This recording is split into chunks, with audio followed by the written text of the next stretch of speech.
What's up, YouTube? Killahcamp back at it again for all your gaming news. And today I have an article written by Chris Reed. The Big Edge PlayStation 4 Pro still has on the Xbox One Scorpio. Now, I agree and disagree with a few things Chris is saying on this article. Now, we all know the release date for the Pro and the Scorpio. And if you don't, the Pro's coming out November 10th. Make sure you go get it. That's next month. That's right there. And the Scorpio is going to be most likely in the end of 2017. And we all know, obviously, the Scorpio is going to be more powerful than the PlayStation 4 Pro. But what's going to happen with the NX? Now, in the article, it talks about that Nintendo could actually make a difference in the console war, which I disagree. I feel like Nintendo needs to stand back and, play it safe, because right now Nintendo cannot afford to make a mistake. They need to fix all their fuck ups they made with the Wii U. They need to go and get that third party support back, and they need to go gain their customers, because without that, I don't think Nintendo's gonna be able to survive this generation.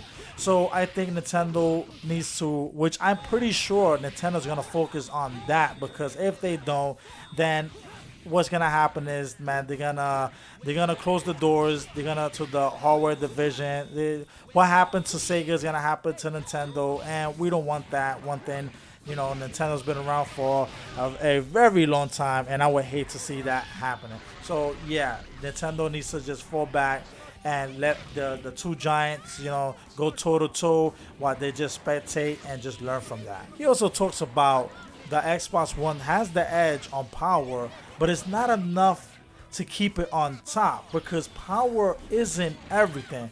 And I do agree on that. If you think back when it was the original Xbox versus the PS2, you already know, the Xbox was way more powerful than the PS2, but the PS2 outsold the Xbox. And I think the PS2 was I think until this day is the number one selling console in history. And I could be wrong, but I think it is. And not only that, how about when the Wii was around, and the Wii outsold the PlayStation 3 and the Xbox 360, and both consoles way more powerful than the Wii.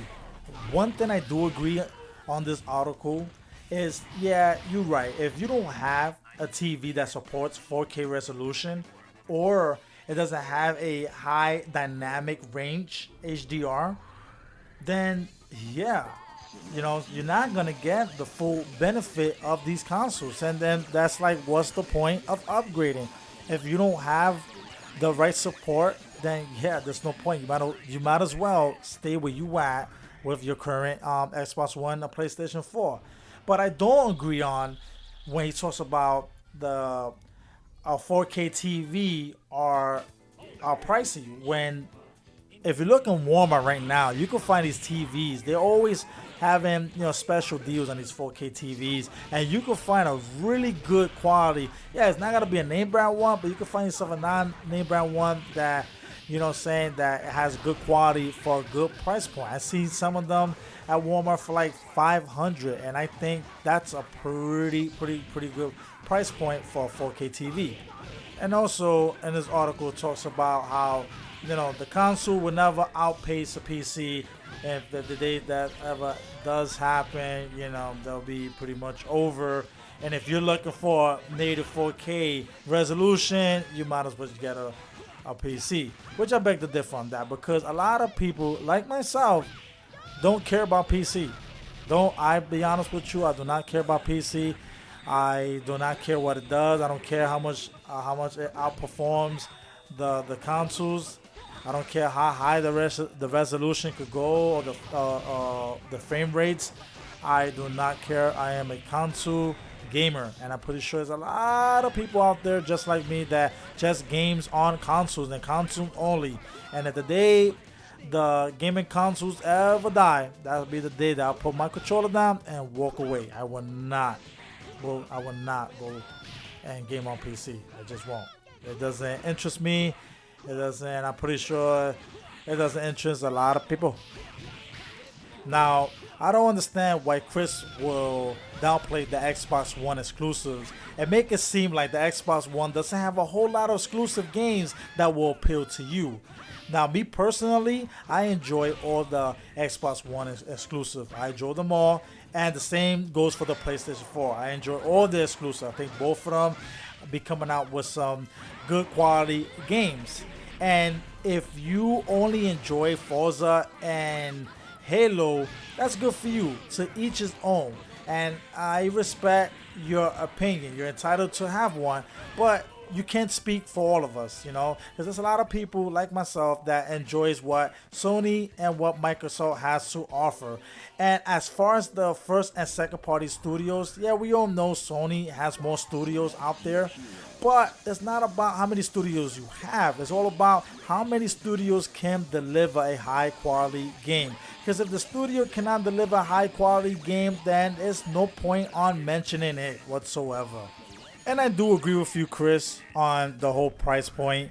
The Xbox One is going to be stronger, so I do expect a higher price tag.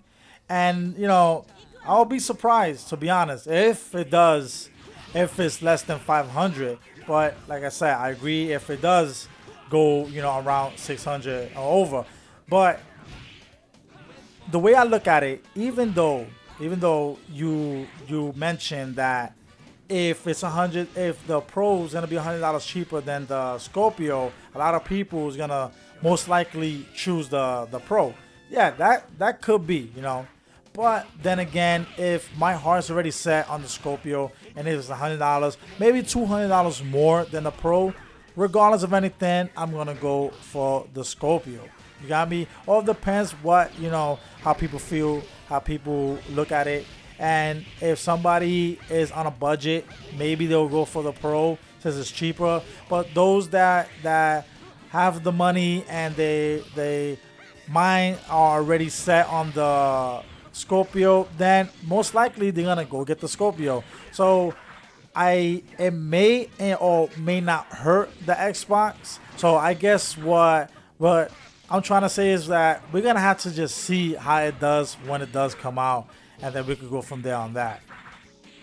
One thing I can say, Chris, is we do learn over time.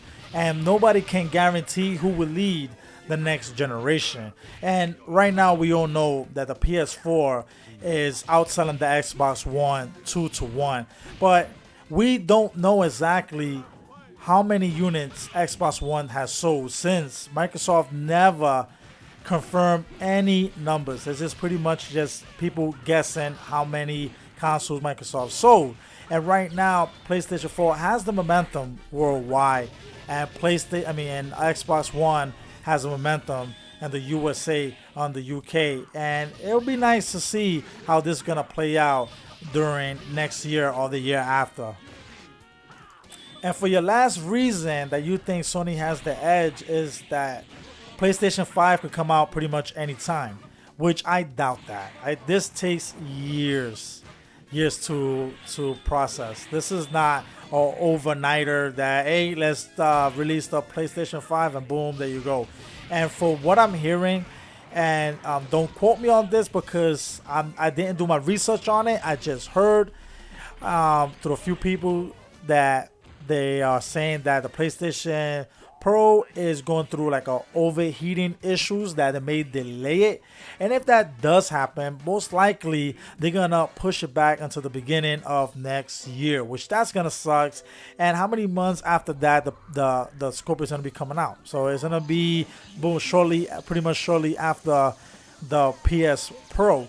Now, just like you feel like the PlayStation 5 can have the advantage at the moment, but let's look at Microsoft, and let's say Microsoft decides to throw out another console on top of the Scorpio that's going to be more powerful than the PlayStation 5. Then boom, there you go. So that could work either way. So you can't just look at it one way and expect for the other one just to be quiet and just let it be.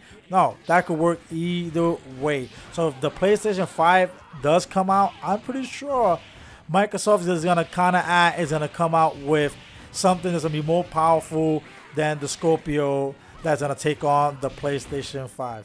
Anyway, I'm gonna leave the link down below so you guys could just read up on this. It's a lot to read on. And I hope you guys enjoyed this video. If you did, hit the like, leave a comment, and subscribe. I'm Killahcamp, and I'm out of here. Thank you for watching. Peace.